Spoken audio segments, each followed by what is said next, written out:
الصبح بدا من طالعته والليل دجى من وفراته الله الله الله الله الله الله الله بسم اللہ الرحمن الرحیم۔ علم الصرف کے 7ویں باب اجوف کے سبق نمبر 39 میں خوش آمدید۔ آج کے اس سبق کے اندر ہم اجوف یائی کے 4 گردانے پڑھیں گے جو کہ افتعال، انفعال، تفاعل اور تفاعل ہیں۔ 7واں باب اجوف ہے، سبق نمبر 39 ہے۔ اجوف یائی سے تفاعل، تفاعل، افتعال اور انفعال 4 گردانے ہم آج کے سبق کے اندر کور کریں گے۔ اس میں سے جو 2 گردانے ہیں، 2 گردانوں کے اندر تو کسی قسم کا کوئی قانون لگتا نہیں ہے، وہ سمپل صحیح والی گردانے ہیں، جیسا کہ جو واوی کے اندر میں نے آپ کو تفصیل بتائی تھی کہ صحیح کے پیٹرن کے اوپر گردانے ہیں، کوئی قانون جاری نہیں ہو رہا، بالکل ویسے ہی ہیں۔ وہ 2 گردانے کون سی ہیں؟ ان میں سے ایک ہے تفاعل، دوسری ہے تفاعل۔ پہلے تفاعل کو دیکھ لیں۔ تفاعل ہے التحیر، یہاں پہ دیکھیں عین کلمہ جو ہے وہ یا ہے، حیران ہونا۔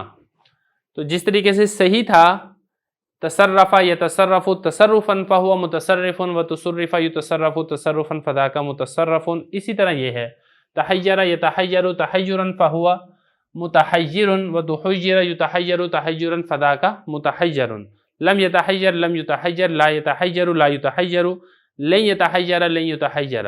امر ہوگا اس میں تحیر لتتحیر لیتحیر لیتحیر، اور نہیں ہوگا لا تتحیر لا تتحیر لا یتحیر لا یتحیر۔ تو خلاصہ یہ ہے کہ اس میں صرف یہ ہے کہ درمیان میں عین کلمہ یا ہے، باقی گردان میں کسی قسم کا کوئی فرق نہیں ہے۔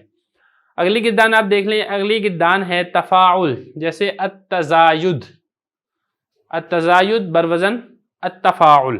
یہ جو الف لام ہے یہ آپ اس کو ہٹا دیں، نہ ہٹائیں، کوئی فرق نہیں ہے۔ الف لام ہوگا تو معرفہ بن جائے گا، الف لام نکال دیں گے تو یہ نکرہ رہ جائے گا۔ اس کا مطلب ہوتا ہے زیادہ ہونا۔ گردان دیکھیں صحیح کی طرح، تزایدہ یتزاید تزایدن فہو متزاید و تزوید یتزاید تزایدن فذاک متزاید۔ تزاید امر ہوگا اس کا تزاید لتتزاید لیتزاید لیتزاید۔ تو جس طرح صحیح ہے بالکل ویسے ہی ہے، کوئی فرق نہیں ہے، کوئی گردان نہیں ہے، آپ نے اسی طریقے سے اس کو بھی یاد کر لینا ہے۔ باقی جو 2 گردانے ہیں، ایک ہے افتعال اور دوسری ہے انفعال، اس کے اندر قانون جاری ہو رہا ہے۔ جس طرح اجوف واوی کے اندر ہم نے قانون جاری کیا تھا اقتادہ یقتادو کے اندر، اور اسی طریقے سے انکاسا ینکاسو کے اندر، اسی طرح یہاں پر بھی قانون جاری ہوگا۔ قانون کیسے جاری ہوگا وہ آپ دیکھ لیں۔ یہ الاختیاری ہے، اس کا مصدر ہے اختیار کرنا، یہ باب افتعال کا مصدر ہے، اور الانقیاس یہ ہے باب انفعال کا مصدر۔ اس کا مطلب ہوتا ہے اندازہ ہونا، قیاس کرنا وغیرہ وغیرہ۔ تو اس میں کیا قانون لگ رہا ہے؟ دیکھیں یہ اختیارہ تھا، تو کالا والے قانون سے ہم نے کیا کیا، اس کو الف کے ساتھ تبدیل کر دیا تو یہ بن جائے گا اختارہ۔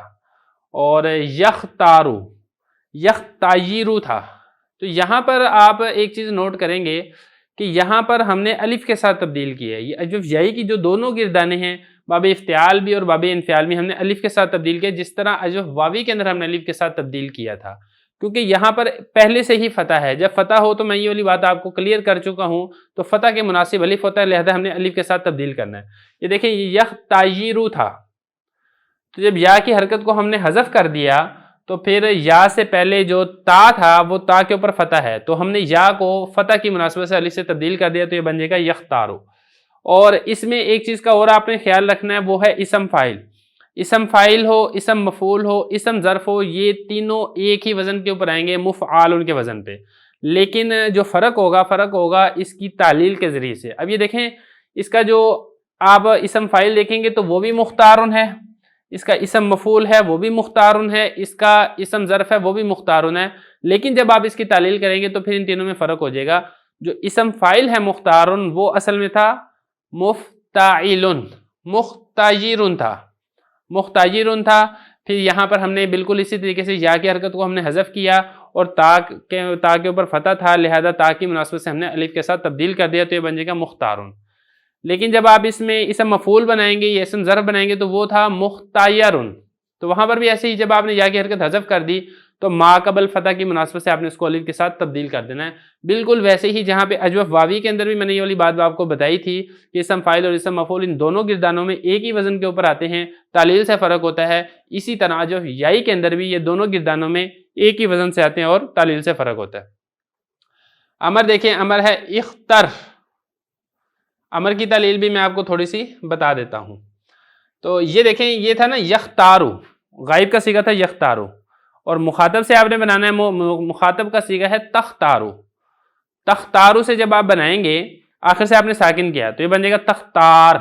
شروع سے تا آپ نے حذف کر دی اور جب خا ساکن تھی لہذا شروع میں حمزہ لیا ہے تو یہ بن جائے گا اختار.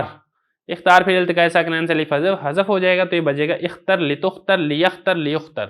نہیں میں بھی بالکل ایسے لگے گا لا تختر لا تختر لا یختر لا یختر. اور ظرف میں آپ کو بتا چکا ہوں یہ مختارن ہی ہے، مختارن مختارانی مختاراتن. اس کے بعد آپ آگے دیکھیں انفعال. انفعال میں بھی بالکل ایسے ہی ہے، انکاسا انکایسا سے انکاسا، ینکایسو سے ینکاسو. منکاسن میں بھی ایسے ہی، منکایسن ہوگا اسم فاعل اور اسم مفعول ہوگا منکایسن، پھر اس میں منکاسن بچ جائے گا. یہ تو ان دونوں گردانوں کے جیسے یہ تعلیل آپ نے افتعال کی ہے ویسے ہی آپ نے تعلیل انفعال ہی کی کرنی ہے. باقی اگر آپ نے مزید اس میں تفصیل دیکھنی ہو تو ان دونوں کے متعلق میں نے اجوف واوی کے اندر ایک مستقل سبق رکھا ہے، آپ وہاں سے جا کے اس کی تفصیل دیکھ سکتے ہیں. تو یہاں تک ہمارے 39 سبق مکمل ہو گئے ہیں. اگلا جو ہمارا سبق ہے وہ آخری سبق ہوگا اجوف کا، پھر اس کے بعد انشاءاللہ ہمارا یہ والا باب مکمل ہو جائے گا.